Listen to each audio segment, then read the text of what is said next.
Good morning, Ian Crouch with your 8:30 Hunter News update. Police are asking for our help to find a man missing from Newcastle. 27-year-old Hayden Granger was last seen at the Newcastle Yacht Club at Wickham on Saturday, October 14. There was a sighting of Hayden in the Darling Harbour area at the weekend. He's described as being of Caucasian appearance, about 180 centimetres tall, with a medium build, brown short hair and tattoos on both arms. Police have concerns for his welfare due to a diagnosed medical condition. Anyone with information is urged to call Crime Stoppers. There are lengthy delays for motorists on the M1 Pacific motorway at Freeman's Waterhole after a truck fire this morning. The prime mover of a semi-trailer loaded with flammable liquids went up in flames just before 4 o'clock. Fire crews had the blaze extinguished within an hour. The truck salvage operation is continuing and one of two southbound lanes is closed just past Palmer's Road. Motorists are being advised to slow down and allow extra travel time. Residents around a major development slated for Wallsend say they haven't been properly consulted by council or developers on the project. A development application has been lodged with council for 6 multi-storey buildings, which will be used as seniors living and childcare spaces on Victory Parade.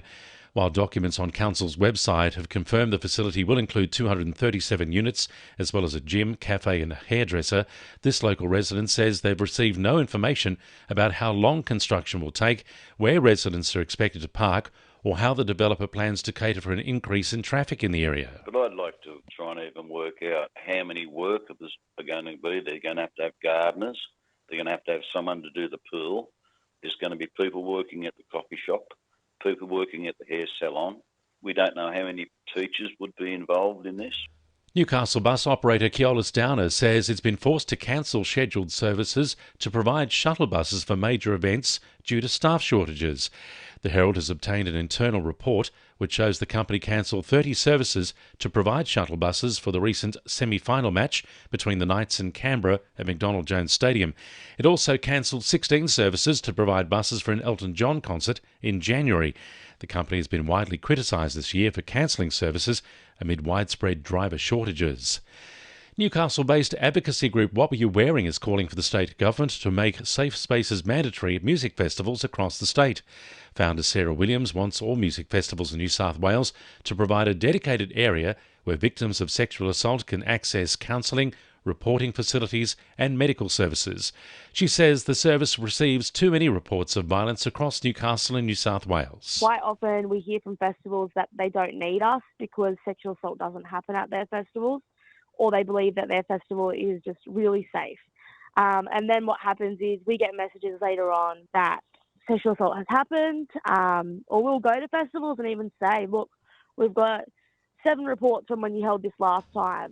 Beatles legend Sir Paul McCartney will be in Newcastle tonight for his highly anticipated Got Back tour concert. The 81-year-old singer-songwriter is expected to put on a spectacular 3-hour show featuring 40 hit songs. Newcastle Transport is putting on a free shuttle bus service, stopping along 6 different routes, including the Newcastle Interchange, Charlestown, Katara, Glendale, Cardiff, Wallsend, Jesmond, Mayfield and Park and Ride. 2NURFM Sport. Matilda's veteran Emily Van Egmond is expecting a fan frenzy in Perth as the team prepares for their first game of the Olympic qualifiers against Iran on Thursday.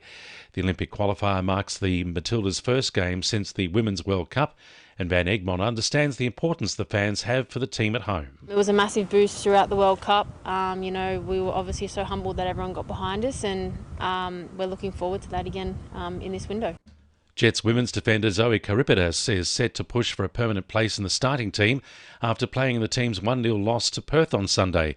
The 18-year-old made her start after the suspension of Alexandra Hoon in the Jets' opening game against the Central Coast Mariners last weekend.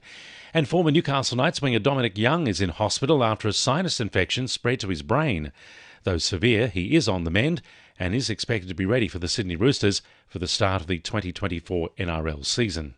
And the winning numbers in Monday Lotto are 13, 16, 18, 19, 25 and 33, and the supplementaries are 38 and 39. And now you're up to date with the latest 2NURFM Hunter News.